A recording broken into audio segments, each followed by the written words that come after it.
Arizona, for countless centuries a wasteland inhabited only by Indians. Here the Spaniards came 400 years ago in search of gold, but found instead a desert. To the first Spanish missionaries who came to Arizona in 1694, the country already had the mystery of lost centuries. For even then, the Casa Grande was in decay, much as you see it now.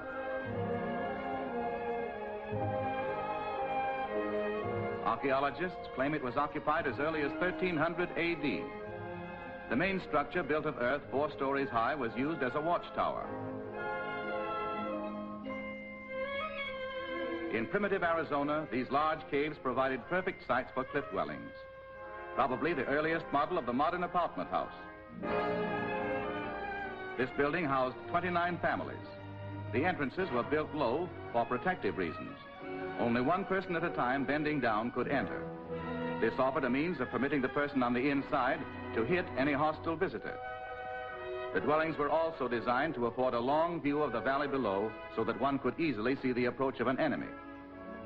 The Tumacacori mission was founded by the Jesuit priest Father Kino about 1691. Within its 6-foot walls is etched the drama of life and death waged against the Apaches who terrorized this part of the country.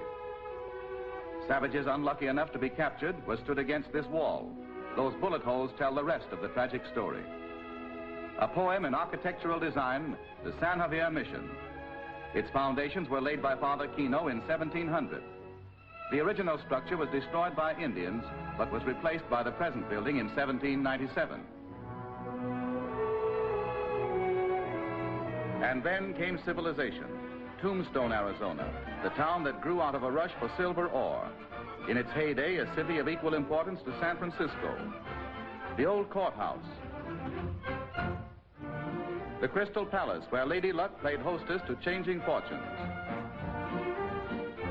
Unchanged is the Birdcage Theater, where Adelina Patti sang and Billy Langtry acted for the grizzled miners of another day. Boot Hill Cemetery, graveyard deluxe for the bad men of an era long past. The resting place of former, not so illustrious citizens of Tombstone.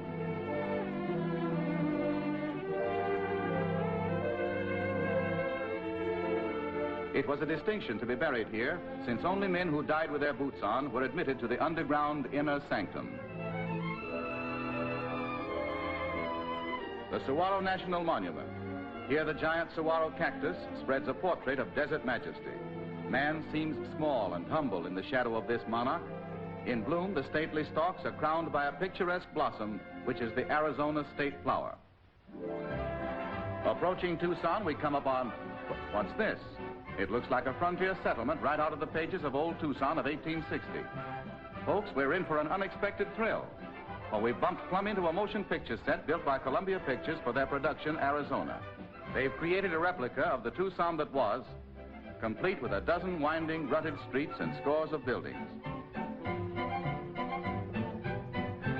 A mobile electric generating plant, laying tracks for a camera platform to trolley through the streets. All over the lot are varied groups of players and extras awaiting their turn before the cameras. Indians, cowboys, frontiersmen, Mexicans, soldiers.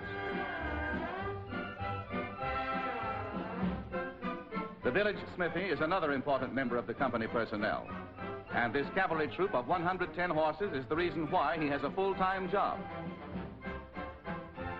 The company has its own hospital to render first aid. This post office, built for the picture, operates as a regular branch of the United States Postal Service. These small buildings, built of earth, are the original homes of the Indians. The old church and compound, exactly as they looked 80 years ago. Eyes front, everybody. There she is, none other than Jean Arthur, the star of the picture. Livestock plays an important part in the tale of the early West. A visit to the corrals gives us some idea of the vast accommodations necessary to take care of the steers, burros, mules, horses, and oxen. At the end of the day's shooting, all riding tack is stacked with the orderly neatness of Army regulations. The camera, mounted on a crane, takes in scenes with the facility of a bird's-eye view. Wearing the sun helmet is Mr. Wesley Ruggles, the producer-director of the picture. It was a similar wagon train which brought early settlers to the site on which Tucson now stands. Handicapped by marauding Indians and the desert heat, headway was slow and painful. It's a far cry from the creeping wagon train to this modern method of entering Tucson. And now, the new Arizona. Tucson, once the only walled city in the United States. The old Pueblo is now a thriving business city comparable to any great American metropolis, but without the hurly-burly of most commercial centers. The City Hall, modern and up-to-date, is nevertheless filled with the ghosts of a colorful past. And again, the new Arizona. Phoenix, the capital city with its modern skyscrapers. The state capitol, with its silver dome, sits like a jewel amid a verdant park. Nogales, most southerly city in the state, sits astride the border. This fence marks the international boundary line between the American and Mexican cities of Nogales. Travelers pass through this customs building to have their baggage examined. Irrigated by lakes such as this, high in the mountains, Arizona goes modern through a large system of canals. The cultivated farm regions produce important crops of cotton, fruits, and vegetables. The farms below were once arid land and desert wastes.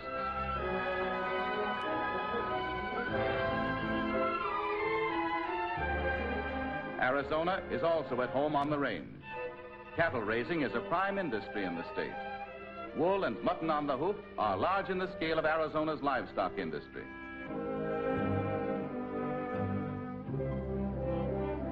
Now another aspect of the ever-growing Arizona. Bisbee, a great mining center.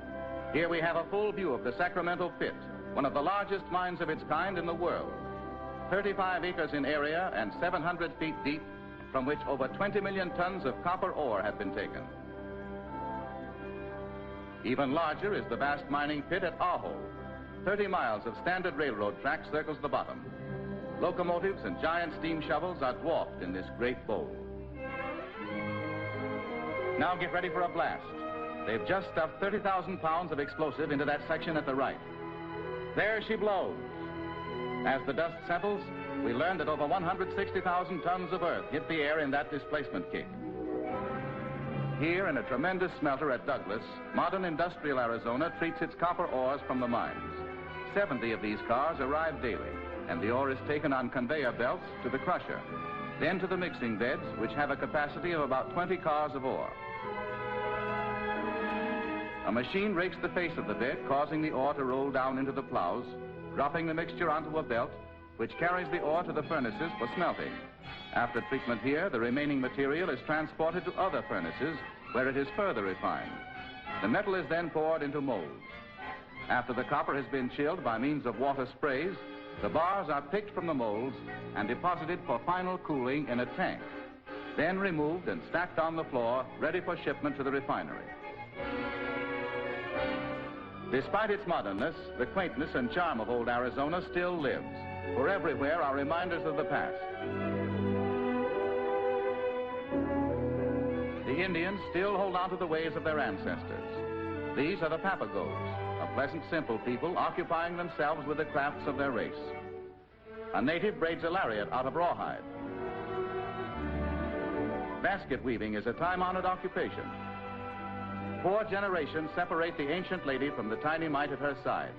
Yet when the little girl grows up, she will probably be fashioning pottery like her great-grandmother. The Indian lives today as he has for hundreds of years. And now, as twilight descends on this land of timeless wonders, we take leave of Arizona with a friendly adios, amigo.